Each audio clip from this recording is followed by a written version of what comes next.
안녕하십니까. 수도권 투데이 유석현입니다. 서울시 무상보육이 바닥난 예산으로 좌초될 위기를 맞았습니다만 서울시가 지방채 발행을 하기로 정하면서 계속 이어가게 됐습니다. 하지만 빚으로 남은 지방채는 어떻게 해결할 것인지, 또 내년도 무상보육은 어떻게 되는 것인지 잠시 후에 자세히 알아보겠습니다. 하늘은 높고 말은 살찐다는 천고마비의 계절 가을입니다. 식탁이 한껏 풍성해지는 계절인데 가을에 특히 맛있는 생선들이 있다고 합니다. 알고 먹는 식품 이야기 시간에 자세히 알아보겠습니다. 무엇에 대하여 시간은 클래식에 대해서 꾸며질 텐데요. 클래식이 사람을 얼마나 변화시킬 수 있는지, 오늘은 클래식의 힘에 대해서 알아보겠습니다. 오늘 방송 관련해서 궁금하신 점이나 의견 있으신 분은 샵 0945로 문자 주시기 바랍니다. 짧은 문자 50원, 긴 문자 100원의 이용료가 있습니다. 9월 9일 월요일 수도권 투데이 시작합니다.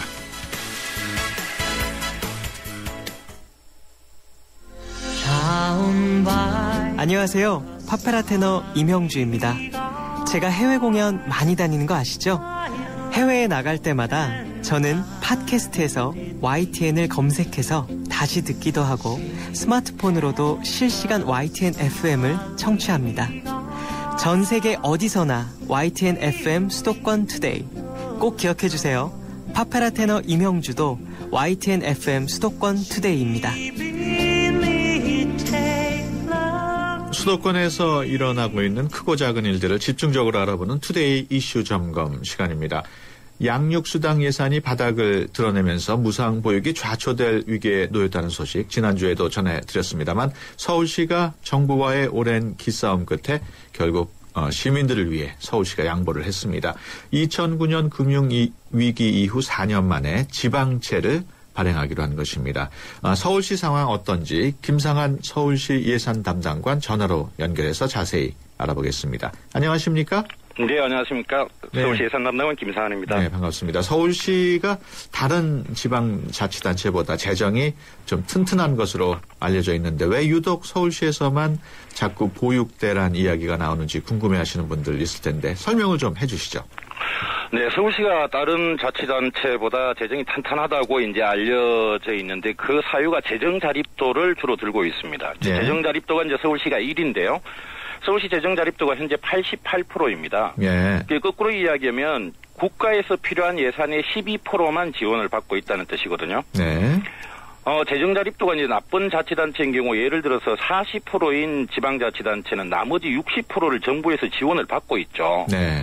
그럼 다른 지자체는 예산 부족분을 지방교부세 등으로 국가에서 지원을 받고 있기 때문에 사실은 국가에서 지원을 받고 난 이후의 재정력은 실질적으로 큰 차이가 없습니다. 네. 다시 말하면 서울시 같은 경우에는 정부의 재정 지원을 못 받아서 재정 자립도가 높은데 네. 이제는 재정 자립도가 높아서 더 지원을 해줄 수가 없다고 하니 네. 서울은 사실상 역차별을 받고 있는 거죠. 그렇군요. 예, 그리고 또 서울시가 무상보육과 관련해서 자꾸 문제가 제기되는 이유는 예. 일단은 서울시 절대 인원수가 압도적으로 많습니다. 네. 예, 무상보육이 확대되면서 보육료 지원 대상은 2배가 증가됐고요. 네. 가정 양육수당 지원 대상은 20배가 증가했습니다. 네. 그리고 거기에 드는 예산은 무상보육 확대 전보다 서울시 전체적으로 5천억 원 이상이 증가됐기 때문에 다른 지방자치단체 500억, 600억 증가되는 데하고는 같은 선상에서 놓고 이야기를 할 수가 없죠. 알겠습니다. 네. 논란이 되고 있는 보육료 정확하게 구성이 어떻게 되는 겁니까? 보육료는 국고지원금 하고요. 그다음에 서울시와 자치구가 나누어서 내고 있는데 예. 법상 국고 기준보조율이라는 게 있습니다. 예. 정부에서 서울은 20%를 지원해주고요. 지방은 50%를 지원을 해줍니다. 그런데 못 사는 자치구 같은 경우는 정부에서 10%를 추가로 지원을 해주고요. 예. 아주 잘 사는 곳은 10%를 마이너스 줄여서 줍니다. 네. 서울시 같은 경우에는 21개 자치구가 플러스 10%를 적용을 받아서 국고보조율이 30%가 되고요. 예. 4개구는 기준보조율 20%를 적용을 받고 있습니다. 예. 그렇지만 정부에서는 42.3%를 지원하고 있다고 반박을 했거든요. 왜 네. 그런 차이가 생기는 겁니까?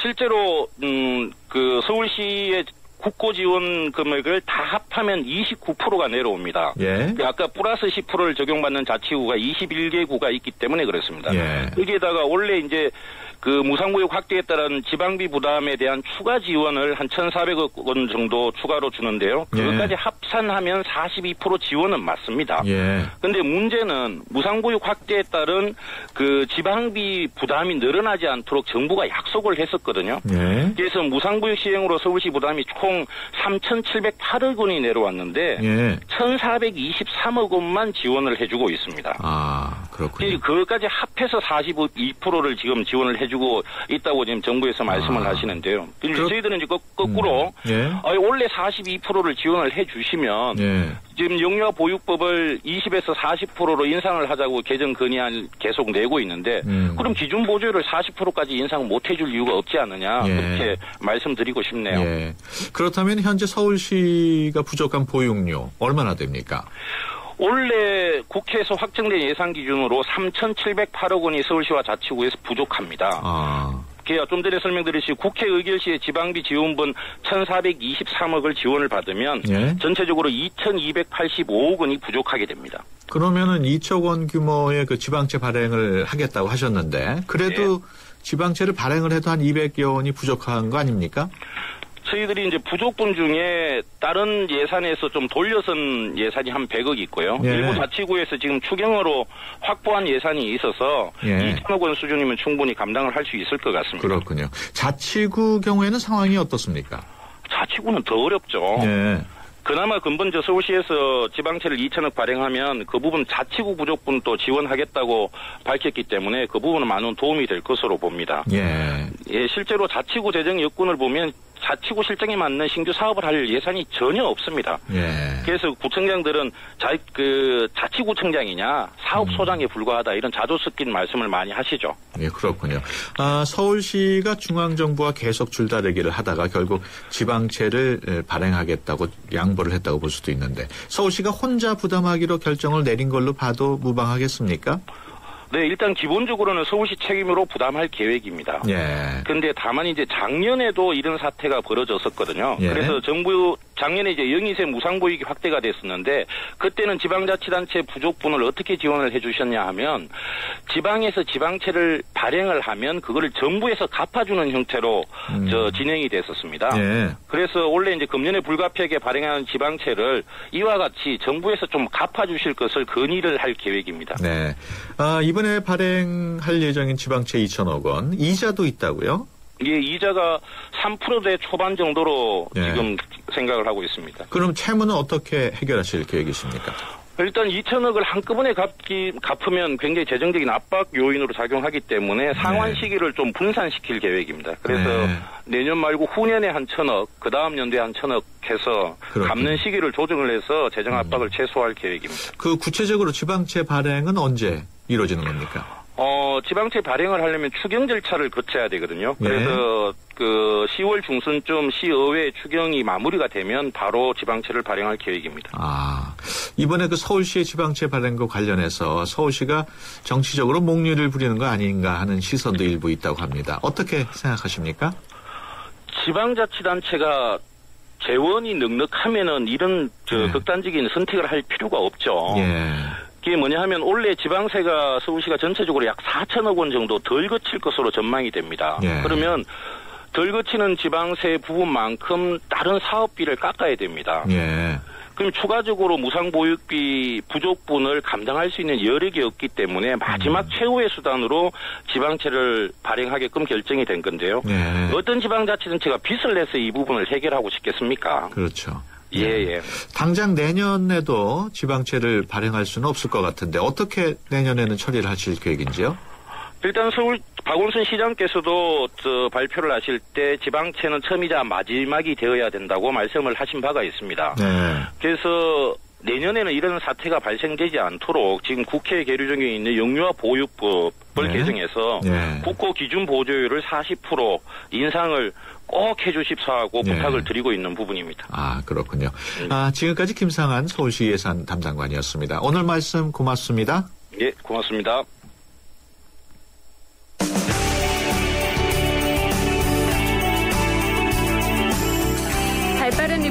리포터의 현장 스케치, 생생 리포터 현장.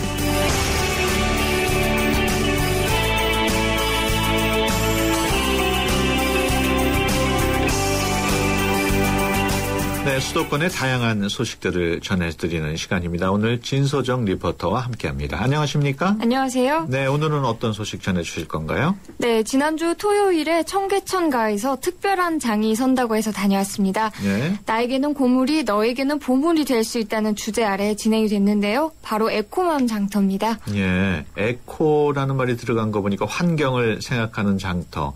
뭐 벼룩시장이라고 볼 수 있겠네요. 네, 그렇습니다. 또 벼룩시장뿐 아니라 놀면서 공부하는 체험학습 프로그램, 환경 캠페인, 에코 콘서트 등 구성이 다양했습니다. 네. 이 행사는 비정부 기구인 에코맘 코리아와 환경부 그리고 한국관광공사가 공동으로 주최했는데요. 특히 생활 속에서 실천할 수 있는 환경 보호에 대한 캠페인들이 많이 있었습니다. 네. 소리로 한번 들어보시죠. 이면지를 이용해서 재활용하는 노트를 만들거든요. 일단 이면지를 갖고 오시면 재봉기가 따로 있어요. 거기다 구멍을 뚫어서 스프링으로 압축을 해서 노트를 완성하는 거예요. 그리고 앞에는 자기가 원하는 대로 꾸미고, 종이가 하나 만들어지기 위해서는 나무가 많이 필요하잖아요. 요즘에 아이들이나 사람들이 너무 종이의 소중함을 모르고 그런 거를 조금 좀 알라고 이걸 만들기 시작한 거거든요. 이면지로 노트를 만들어서 종이를 재활용하려고, 아껴가지고 환경을 보호하려고 이제 시작하고 있는데 재밌을 것 같아요. 그걸로 재활용을 해서 연습장이나 노트를 만드는 것 같아요. 공부할 때 쓸 거예요. 사실 저희는 그 종이 엽서를 만들고 있어요. 12시부터 지금 4시 가까이 하고 있는데 한 100명 넘게 온 것 같아요. 자, 이제 다 빼보자. 자, 그러면 이렇게 엽서 같은 게 만들어졌지. 자, 이제 옆에 다리미 선생님한테 가면 돼, 알았지? 우리가 이걸로 말리는데 에너지를 사용하면 좋겠어요, 안 좋겠어요? 그럼 어떻게 해야 될까? 우리가 에너지를 바람으로 말려야 되는데 그러니까 에너지를 절약할 수 있겠죠. 우리가 보통 버리는 우유팩이나 이런 거를 다시 재활용해서 종이로 엽서로 만드는 거를 지금 체험하고 있는데 너무 재밌고 좋은 것 같아요. 자, 맘에 드는 스탬프 하나 골라서 붙이면 돼요. 그게 이쁘다. 그렇지, 잘한다. 화장지 만드는 종이로 지금 엽서를 이면지 연습장 만들기, 그리고 재활용 엽서 만들기 체험 행사 들었는데요. 그 버려지는 이면지로 연습장을 만들어 보면 재미도 있고 또 학생들이 자기가 직접 만든 거라서 더 잘 쓸 것 같은데 어떻습니까? 네, 저도 이면지가 생기면 최대한 뭐라도 쓰고 버리려고 하거든요. 네. 근데 이렇게 한 권으로 모아서 만들어두면 더 편리하고 또 더 많은 사람들이 사용하게 될 것 같아요. 또 행사장에 있는 의자들도 종이 박스로 만든 의자들이었는데요. 접어서 사용할 수 있게 돼 있어서 굉장히 가볍고 또 예쁘더라고요. 네. 환경뿐만 아니라 사회적 약자들을 위해서 청소년들이 다양한 캠페인을 벌이고 있다고요? 네, 환경뿐 아니라 사람까지 생각하는 행사였습니다. 네. 어떤 학생들은요, 레몬차를 만들어 팔아서 그 수익금을 노인 일자리 창출을 위한 기금으로 기부를 한다고 합니다. 네. 저도 한 잔 마셔봤는데요. 정말 시원하고 맛있더라고요. 그 맛있는 레몬청을 만드는 비법을 직접 학생들에게서 들어봤습니다. 레몬이랑 이 베이킹소다랑 소금이랑 설탕이랑 다 가져가고요. 일단 1차로는 그 뜨거운 물에다가 레몬을 넣어가지고 깨끗하게 씻은 다음에 그 다음엔 베이킹소다와 소금으로 빡빡 긁어가지고 수입하기 위해서 되게 더럽게 약 같은 걸 되게 많이 묻혀왔어요. 그걸 씻기 위해서 베이킹소다랑 소금을 이렇게 한 다음에 그 다음에 썰어가지고 썰은 거를 그 통에다 담고 흑설탕이랑 백설탕 비율을 1대1로 맞춰서 넣은 다음에 절이면 이게 액 같은 게 나와요. 되게 달콤하거든요. 저희 경기수원 외국인학교에서 나온 대표 김태형이라 하고요. 이제 오늘 약 150잔 정도 하고 그다음 커다란 통 3통을 팔았거든요. 이제 저희가 이거 하게 된 이유는 고령화돼 간 사회에서 도태되는 노인분들과 함께 일을 했다 이런 거를 보여주기 위해서 그런 게 있고요. 이거 많이 팔면서 재밌었고 또 많이 배웠어요. 그 사회 사람들이 이제 노인분들에게 관심을 좀 많이 가져줬으면 그런 바람이 있습니다. 그러니까 노인분들이 요즘에는 너무 젊으시잖아요. 일하실 수도 있고 그런데 이제 일자리도 없고 그래서 이제 노인한테 그 직업을 제한하고 우리 사회에 그런 의미에서 같이 레몬차를 만들었는데 너무너무 깨끗하게 그 씻는 공정도 한 4번, 5번 씻고 그러니까 뭐 뜨거운 물에 튀겨내서 그다음에 소금으로 닦고 베이킹 파우더로 닦고 식초물에 담고 이런 식으로 해서 정말 집에서 담근 것보다 더 깨끗하게 담궜어요. 수익금은 이제 노인분들을 위해서 쓰여지는데 세일해서 그냥 15,000원에 팔던 걸 10,000원에 파는 건데 이거는 인건비 단위 거의 재료비예요. 그렇게 오늘 판매하고 기부하겠다고 그러네요. 네, 어르신들하고 같이 레몬차를 만들었다는 게 굉장히 인상적이네요. 네, 일방적인 기부나 도움이 아니라 어르신들도 직접 참여하실 수 있게 유도했다는 점에서도 의미가 있는 것 같습니다. 네, 뭐 이번 일을 하는데 힘든 점은 없었습니까? 네, 노인정에서 일할 때 이 학생들이 어르신들 중 어떤 분들은 열심히 참여를 해주셨는데 그렇지 네. 않은 분들도 계셔서 조금 힘들었다고 하는데요. 네. 앞으로 이런 시도가 더 많아지고 홍보가 되면 어르신들 자발적 참여가 더 늘지 않을까 생각해 봅니다. 네. 에코맘 코리아 하지원 대표에게 이번 행사의 취지에 대해서 들어봤습니다. 네. 에코맘 코리아는 어린이 환경교육을 중심으로 하는 비영리 단체고요. 아이들에게 환경을 통해서 세상을 배려하고 나누고 또 도전하는 그런 정신들을 기르는 그런 일을 하고 있습니다. 오늘 행사는 에코맘 장터인데요. 에코맘 장터는 매년 9월 달에 자원순환의 달에 열려요. 그래서 아이들은 여기서 컵도 가져오고 젓가락도 가져오고 장바구니도 가져오고요. 또 아이들이 자기 집에서 안 쓰는 물건들을 친구들에게 나누는 그런 벼룩시장도 운영하고요. 또 애들이 생각하는 환경의 이슈들을 여기에서 이제 캠페인을 아이들이 벌려요. 그래서 어떤 아이들은 스마트폰을 반대하는 아이들도 있고요. 또 어떤 아이들은 아프칸에 죽어가는 아이들에게 단백질을 주기 위해서 또 운동하는 아이들도 있고요. 또 음료수를 요즘 너무 많이 먹잖아요. 근데 이런 카페인 음료가 아니라 물을 많이 먹자라는 운동을 하는 친구들도 있고요. 그래서 아이들이 생각하는 그런 환경 주제에 대한 이슈를 가지고 아이들이 만들고 계획하고 캠페인하고 그런 행사를 하고 있어요. 네, 에코맘 장터. 벼룩시장도 재미있었을 것 같은데 어떻습니까? 네, 벼룩시장에서도 많은 학생들이 자기가 가져온 물건들을 사고 팔고 있었습니다. 네. 그중에서 또 눈에 띄는 판매대가 있었는데요. 바로 구룡중학교 샤프론 학생봉사단이었습니다. 네. 이 친구들은 장애인 일자리 창출을 위해서 수익금을 조성하고 있었는데 친환경 제품들을 직접 만들어서 팔고 있었어요. 아주 인기가 많았는데 함께 소리로 들어보시죠. 지금 재활용품들 다 활용해가지고 책갈피 만들고 팔찌도 이거는 팬티 고무줄인데 그걸 또 이용해서 팔찌도 만들고 이것도 현수막으로 만든 장바구니고요. 에코백이고 저는 팔찌 여러 개 3개나 샀는데요. 예뻐가지고 많이 더 사고 싶어요. 가격대가 다양한데 1,000원에서 한 3,000원 정도까지요. 구딜스토어라고 장애인에게 일자리를 돕는 곳이거든요. 그래서 여기를 홍보하는 동아리예요, 저희 애들이. 그러니까 재활용하다가 잘못된 거를 가지고 저희가 이렇게 프로츠도 만든 거예요. 찌깔피요. 이거는 바나나 박스하고 코코넛 박스를 가지고 아이들이 만든 거예요. 봉사에 대한 의미를 알 수가 있고 그리고 장애인들하고 더불어 사는 사회를 만들기 위해서 저희 애들에게 활동할 수 있는 무대를 저희가 만들어준 거잖아요. 소외된 계층을 같이 더불어 살 수 있는 사회를 만들 수 있는 일원이 될 수 있도록 저희가 이끌어주는 거예요. 엄마들까지 저희는 같이 봉사를 해요. 뿌듯해요. 네, 그러면 올해 행사는 끝난 겁니까? 네, 그렇습니다. 그러면 내년에 열릴 때까지 기다려야겠군요. 예, 매년 열린다고 하네요. 네, 지금까지 진서정 리포터였습니다. 오늘 말씀 고맙습니다. 감사합니다. 긴장하라. 아반떼를 넘어선 아반떼가 온다. 강력한 파워의 디젤 출시부터 새로운 매력을 더한 디자인까지 더 뉴 아반떼 탄생. New thinking, new possibilities. 현대자동차. 네, 수도권 투데이 1부 여기서 마칩니다. 잠시 뒤 2부에서 뵙겠습니다. 시대와 장소, 남녀노소, 나이에 관계없이 모두의 감각을 깨우는 가치가 있다면 그것은 바로 아름다움, 미, 뷰티입니다. 경기도가 2013 대한민국 뷰티 박람회로 오는 9월 10일부터 15일까지 일산 킨텍스에서 여러분을 찾아갑니다. 새롭게 태어나는 뷰티의 가치라는 주제로 화장품, 헤어, 에스테틱, 네일, 스파, 성형 등 국내 최대 규모의 뷰티 산업 종합 박람회로서 뷰티 비즈니스의 원스톱 솔루션을 제공합니다. 당신을 위한, 당신에 의한 뷰티, K-뷰티의 새로운 가치를 발견하는 대한민국 뷰티 박람회에 여러분을 초대합니다. 검색창에 뷰티 박람회. 2013 YTN 연중기획 화합과 소통 함께 가는 대한민국. 배우 윤유선 씨입니다. 요즘 이렇게 보면 너무 사회가 바쁘고 정신없이 달려가잖아요. 근데 아이들과 남편이 한자리에 모여 앉아 식사를 하면서 오늘 하루 있었던 일에 대해서 얘기를 나누고 또 서로의 의견을 듣고 그런 부족한 생각, 상처받은 마음 이런 걸 가족과 사랑으로 덮어줄 수 있으니까요. 가장 행복한 소통이 되지 않을까 생각합니다.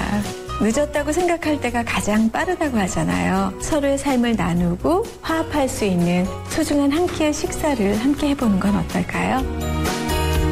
2013 YTN 연중기획 화합과 소통 함께 가는 대한민국. YTN 라디오가 함께합니다. 어제보다 더 아름답고 힘찬 오늘을 살아봐요. 그때와 함께 지금 열어가는 수도권 투데이. 수도권 투데이 2부 시작합니다. 식탁이 풍성해지는 가을입니다. 이 가을에 특히 더 맛있는 생선이 있다고 하는데요. 어떤 것들이 있는지 알고 먹는 식품 이야기 시간에 자세히 알아보겠습니다. 또 무엇에 대하여 클래식에 대하여 이야기 나눠보겠습니다. 오늘은 음악의 힘, 클래식의 힘에 대해 알아볼 텐데요. 지구 반대편 남미 베네수엘라에서 어떤 일이 있었는지 들어보겠습니다. 방송 관련해서 의견 주실 분들은 샵 0945번으로 문자 주시거나 02-771국에 0945번으로 전화 주시면 됩니다. 짧은 문자 50원, 긴 문자 100원의 정보 이용료 있습니다. 수도권 투데이 2부 뉴스 브리핑으로 시작하겠습니다. 김섭 아나운서 전해주세요. 네, 수도권 뉴스 브리핑입니다. 지난 2010년 지방선거 당시 민주당과 옛 민주노동당이 후보 단일화를 한 뒤 민노당 출신 인사가 진출한 경기도 수원시 산하 단체들이 모두 65억 원을 지원받은 것으로 드러났습니다. 경기도 수원시는 지난해부터 2년 동안 옛 민노당 출신 인사가 기관장을 맡은 시 산하 단체에 지원된 돈이 국가와 시 예산을 포함해 모두 65억 1천만 원이었다고 밝혔습니다. 이 가운데 내란 음모 혐의로 구속된 이상호 씨가 대표를 맡았던 수원 사회적 경제지원센터에는 4억 9천만 원, 한동근 씨가 이사장을 지낸 수원 새날 의료소비자 생활협동조합에는 1억 6천만 원이 지원됐다고 덧붙였습니다. 수원시는 예산을 지원하거나 대표를 뽑는 과정에서 특혜가 없었고 전문성과 활동 경력을 토대로 한 적법한 절차였다고 해명했습니다. 대형마트 온라인몰에서 판매된 추석 선물 세트의 88%는 3만 원대 미만인 것으로 집계됐습니다. 반면 10만 원을 넘어가는 선물의 판매도 지난 추석보다 크게 증가해 양극화 추세를 보였습니다. 상품별로는 위생용품 세트와 식용유 세트 판매가 전체 매출에서 각각 1, 2위를 차지했고 한우 세트가 3위를 차지했습니다. 국가 재정이 투입되는 대규모 SOC 사업비가 고무줄처럼 늘어나 정부에 큰 부담이 되는 것으로 나타났습니다. 한국개발연구원이 작성한 보고서를 보면 지난해 종료 예정인 SOC 사업 297개의 최종 총 사업비는 평균 1,573억 원이었지만 지난해는 평균 1,920억 원으로 평균 22% 늘었습니다. 지금까지 수도권 뉴스 브리핑이었습니다.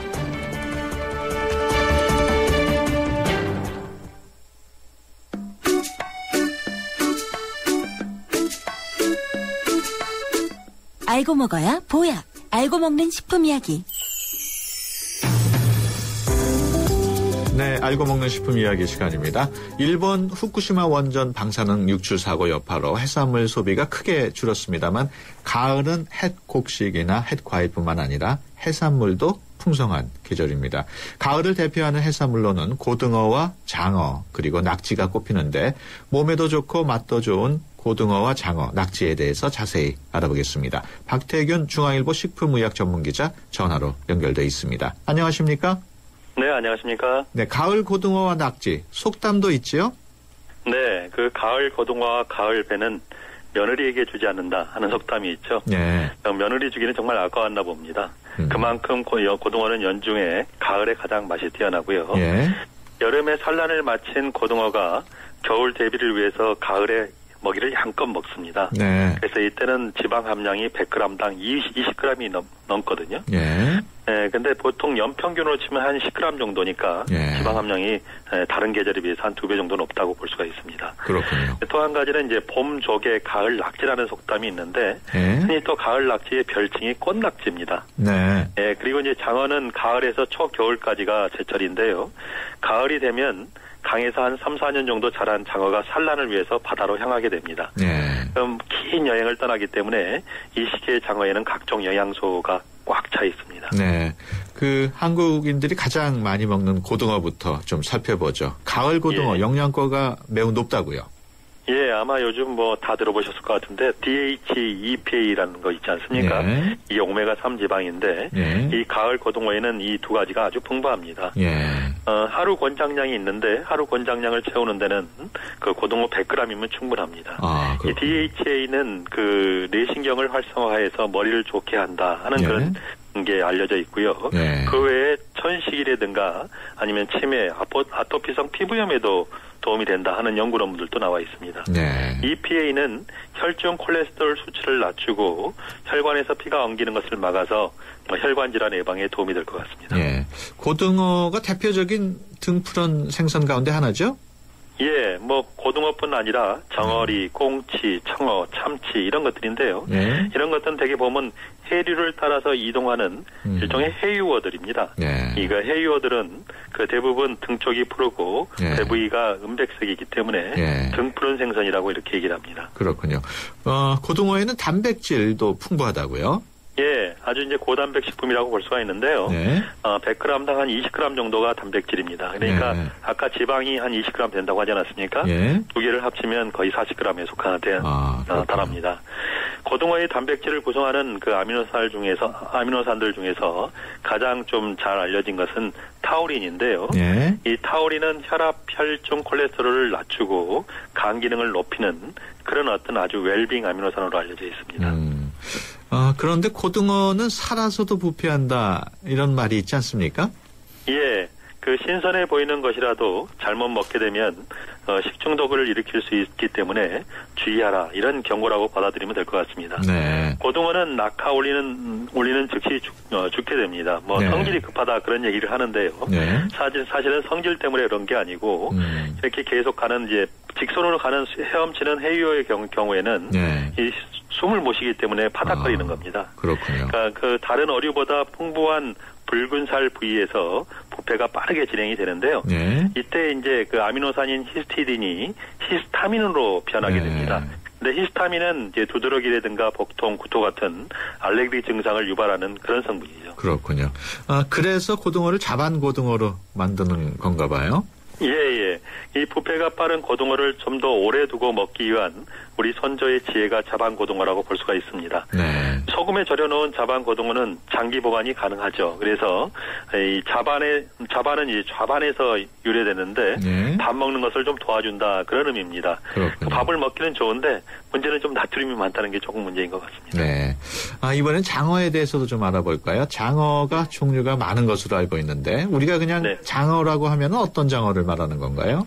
예, 장어 종류를 한번 말씀드리면요. 예. 안하고 또는 바다장어라고 하는 붕장어도 있고요. 예. 하모라고 하는 갯장어도 있고 우리가 흔히 곰장어라고 하는 그 먹장어도 있습니다. 그렇군요. 이런 것들은 대부분 바다장어들이고요. 예.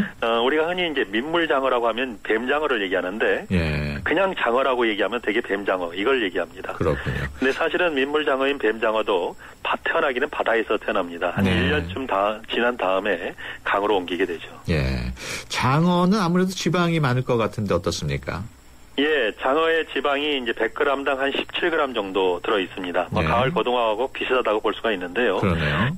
다행히도 이제 장어의 지방에 있는 가을 고등어와 마찬가지로 DHA든가 EPA 같은 네. 오메가3 지방이 아주 풍부합니다. 예. 또 한 가지 좀 이제 주목할 점은 콜레스테롤 함량도 좀 높은데요. 예. 뭐 그렇다고 해서 너무 걱정할 필요는 없는 거는 그 장어의 풍부한 불포화 지방하고 비타민 E가 있기 때문에 예. 콜레스테롤이 거의 몸 안에 쌓이지 않는다 하는 야. 그런 주장도 제기되어 있습니다. 장어 하면은 대표적인 보양 음식 아닙니까? 그렇습니다. 뭐 금세 지치고 입맛을 잃은 사람에게 보통 권장이 되는데 예. 그 이유는 이제 피로 회복을 돕는 비타민 B2가 예. B2가 풍부하기 때문에 그렇습니다. 예. 또 간 기능을 돕고 피로 회복에 효과적인 타우린도 많이 들어 있고요. 그 표면에 어떤 미끈미끈한 물질이 이제 뷰코 단백질이라는 건데 예. 이거는 특히 이제 여름 더위에 지친 위장 점막을 보호하고 또 입맛을 되살리는 그런 효과가 있습니다. 그렇군요. 이번엔 낙지에 대해서도 좀 알아보죠. 낙지도 이제 가을이 제철인데 낙지를 절대 네네. 먹지 않는 사람도 있죠? 예, 가을에 이제 수능 시험을 앞둔 수험생이라든가 네. 수험생 가족들은 가을 낙지 섭취를 꺼리게 되죠. 예. 낙지란 이름이 낙제어에서 유래하기 때문에 수험생에게는 낙지는 미역국과 함께 정말 금기식품이라고 볼 수가 있습니다. 그렇군요. 뭐 실제로는 아니죠. 예. 장어도 뭐 보양식품입니다만은 낙지도 스태미나 식품으로 알려져 있어요. 예, 그 낙지 한 마리가 인삼 한 근과 맞먹는다 이런 옛말도 있는데요. 예. 역시 이제 낙지가 기력을 높이는데 유효하다 이런 의미인 것 같습니다. 네. 병 후에 이제 회복 중인 입원 환자에게 보통 이 낙지죽을 권하는데 예. 이것도 같은 이유라고 볼 수가 있고요. 네. 낙지에 든 여러 영양소 가운데서 스테미너 성분으로 꼽을 만한 것은 아마 단백질일 것 같습니다. 네. 예, 단백질 함량도 뭐 한 11g 정도, 100g당 11g 정도 되니까 네. 아까 말씀드린 장어라든가 고등어보다는 좀 적다고 볼 수가 있죠. 네. 낙지를 먹을 때 우려되는 게 이제 콜레스테롤 아닙니까? 예, 뭐 낙지뿐만 아니라 뭐 오징어, 새우 이런 것들이 다 이제 콜레스테롤 많은 건 사실입니다. 예. 뭐 계란보다는 좀 적죠. 예. 예, 그렇지만 이제 연체류 식품들에 풍부한 타우린이 있기 때문에 이 타우린이 콜레스테롤을 분해시키는 역할을 해줍니다. 네. 예, 특히 이 낙지에는 타우린이 아주 많이 들어있기 때문에 네. 크게 걱정 안 하셔도 될 것 같고요. 네. 특히 만약에 콜레스테롤이 걱정돼서 낙지 먹기가 좀 망설여진다고 하면 네. 낙지 요리에 표고버섯을 좀 넣는 것이 방법일 것 같습니다. 그렇군요. 이 표고버섯에는 콜레스테롤 수치를 낮춰주는 식이섬유가 아주 풍부합니다. 예. 빈혈 환자에게도 낙지는 권할 만하다고요. 예, 그 빈혈 예방 성분이라고 할 수 있는 철분과 비타민 B12가 아주 풍부하기 때문에 예. 빈혈 환자도 드시면 괜찮을 것 같습니다. 아, 그렇군요. 지금까지 중앙일보 박태균 기자와 함께했습니다. 오늘 말씀 고맙습니다. 네, 고맙습니다.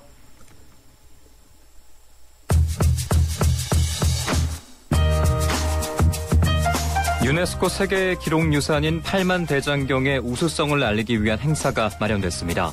2013 대장경 세계문화축전이 오는 27일부터 11월 10일까지 경남 합천 해인사 일원에서 열린다고 하는데요. 이번 대장경 세계문화축전에서는 유명 가수들의 다채로운 공연도 준비되어 있습니다.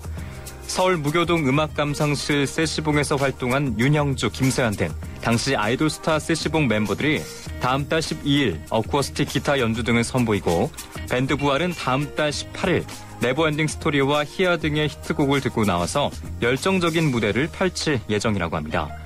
오는 11월 2일에는 화려한 락 공연도 준비되어 있는데요. 김창완 밴드가 대장경 축전장을 찾아서 환상의 공연을 계획하고 있습니다. 이 밖에도 타악 연주, 저글링, 마임 공연, 전통춤 등 다양한 문화 공연도 마련돼 있어 관람객들에게 볼거리와 즐길거리를 선사할 예정이라고 하는데요. 이 기간 경남 합천 해인사를 찾을 계획하고 있는 분들은 참고하시기 바랍니다. 투데이 컬처TV였습니다.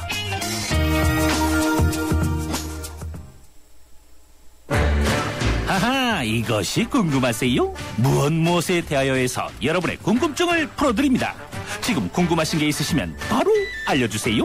샵 0945번 50원의 유료 문자나 서울 전화 02-771-0945번으로 문의하실 수 있습니다. 지금 바로 알려드립니다.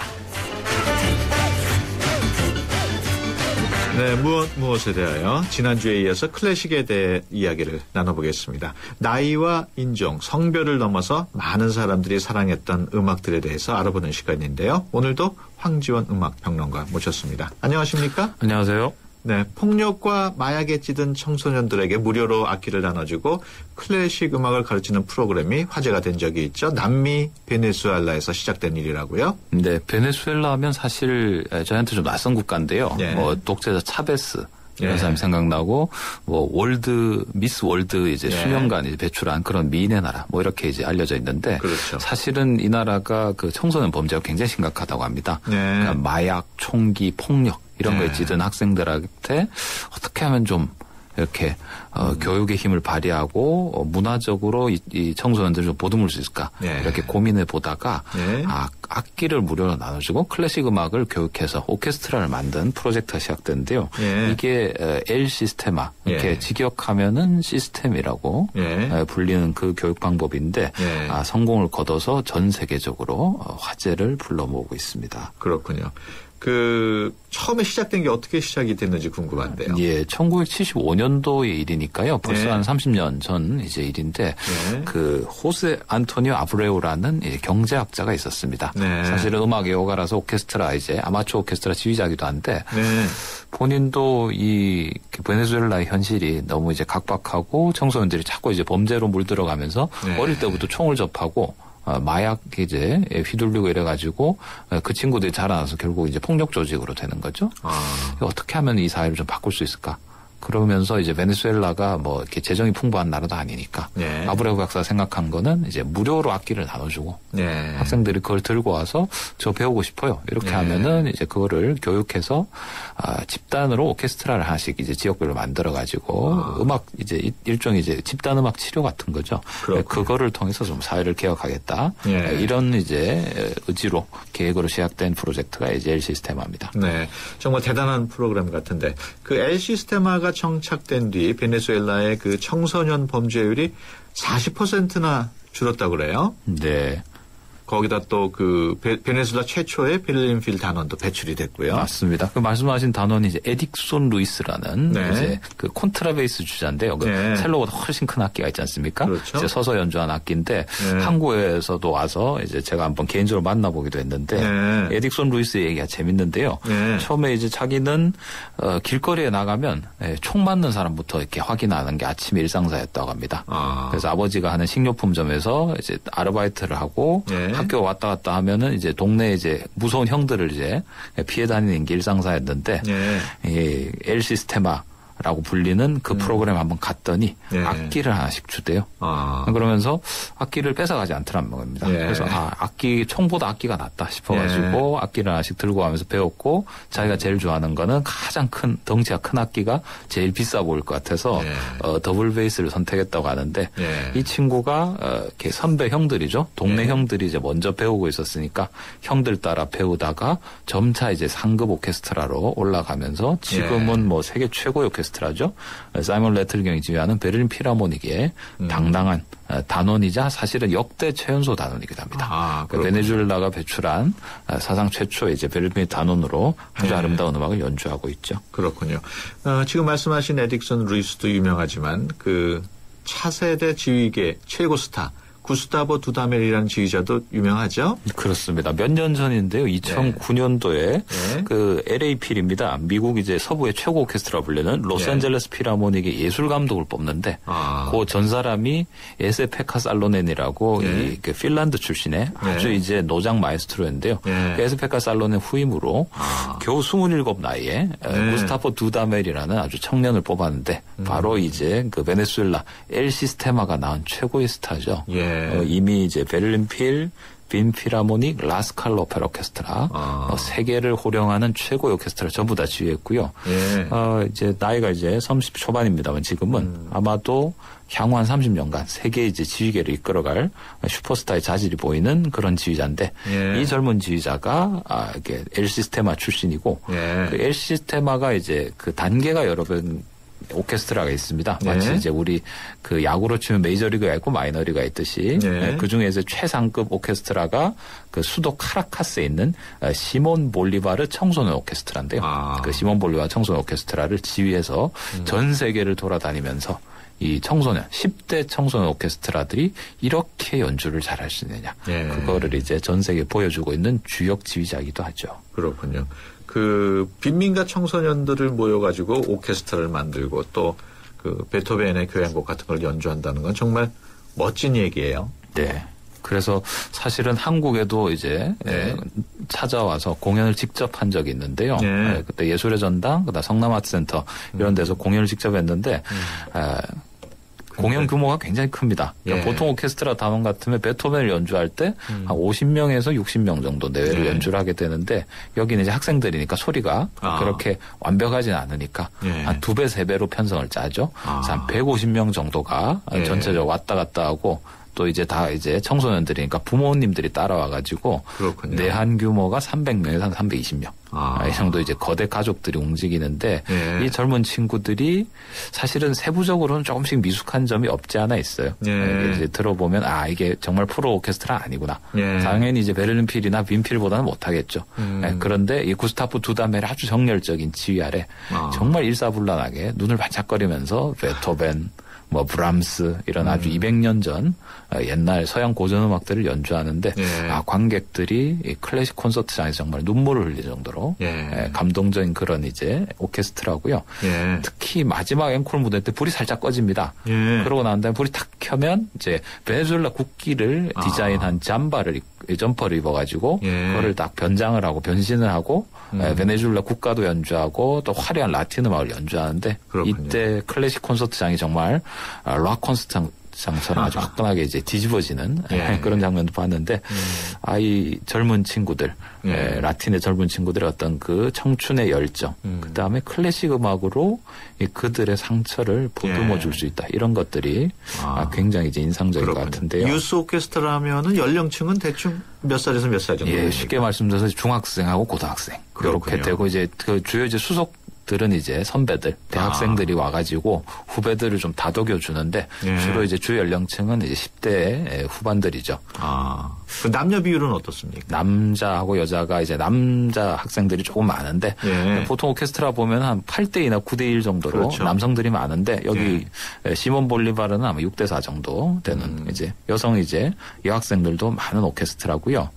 그래서 이 오케스트라를 지휘해서 두다멜이 심지어 이제 메이저 음반사에서 데뷔 음반을 음반까지 출반했는데 거기에서 고른 곡이 베토벤의 5번 교향곡. 우리 흔히 운명이라고 부르죠. 그래서 그 두다멜한테 기자가 물어봤습니다. 왜 베토벤의 5번이냐 하필. 이렇게 물어봤더니 두다멜이 얘기하기를 베네수엘라만큼 베토벤이 잘 어울리는 나라가 없다. 베토벤의 교향곡은 분노로 일단 시작되지 않느냐. 격렬한 분노, 운명의 좌절, 큰 벽 앞에선 어떤 그 열패감 이런 것으로 시작되지만 점점 음악이 지나갈수록 희망을 노래하고 나중에는 운명을 딛고 일어선 어떤 승리를 노래하게 된다. 이 베토벤의 5번 교향곡은 베네수엘라와 엘 시스테마를 테마로 한 하나의 주제 교향곡과도 같다. 이런 얘기를 남겼습니다. 한번 들어볼까요? 베네수엘라의 소개해드린 시몬 볼리바르 청소년 오케스트라 연주죠. 구스타프 두다멜의 지휘로 베토벤의 교향곡 5번 운명 1악장의 일부를 소개해드리겠습니다.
지금까지 그 시몬 볼리바르 유스 오케스트라의 연주 베토벤의 교향곡 5번 운명 잠깐 들어봤습니다. 참 괜찮네요. 네.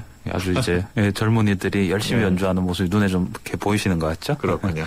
네. 지금까지 음악평론가 황지원 선생님과 함께 했습니다. 오늘 말씀 고맙습니다. 감사합니다. 튼튼한 타이어 들어간 금호 타이어 금호 튼튼한 타이어 들어간 금호 타이어 금호 언제나 오래오래 들어간 금호 타이어 튼튼한 트럭 타이어 금호 타이어 매장에서 신제품 RA50을 찾으세요. 소녀시대 서연이에요. 자도 피곤하다는 우리 아빠. 어떤 침대로 바꿔드리죠? 과하게 물어봐. 굿잠을 자야 아침이 쌩쌩해지지. 침대는 가구가 아냐. 침대 과학 에이스 침대. 아빠, 해봐 굿잠. 완전히 새롭게 뉴 커란도시 탄생. 빌딩 숲속을 달려도 깊은 산속을 달리는 것처럼 짜릿한 기분. 더 즐거워진 커란도시에 오르면 당신의 출근길도 더 즐거워진다. 새로운 코란도시에겐 도시도 아웃도어다. Urban Adventure New Corando Sea. 풍부한 배우 수요, 세계 지하철역 인접. 놀랍다. 엔터식스 10년 임차인 확정. 욕심난다. 현대엠코 시행 시공. 확신했다. 게다가 2년 침대료를 선지급한다고? 상가투자의 해답을 제시하는 상봉 이노시티. 문의 02-492-0099 현대엠코. 자세한 내용은 홈페이지 참조. LTE의 세상 충분히 빠르다고 합니다. 충분하다는 것은 그 이상을 만나지 못했기 때문. 그래서 시작합니다. 2배 더 빠르고 2배 더 즐거운 새로운 세상.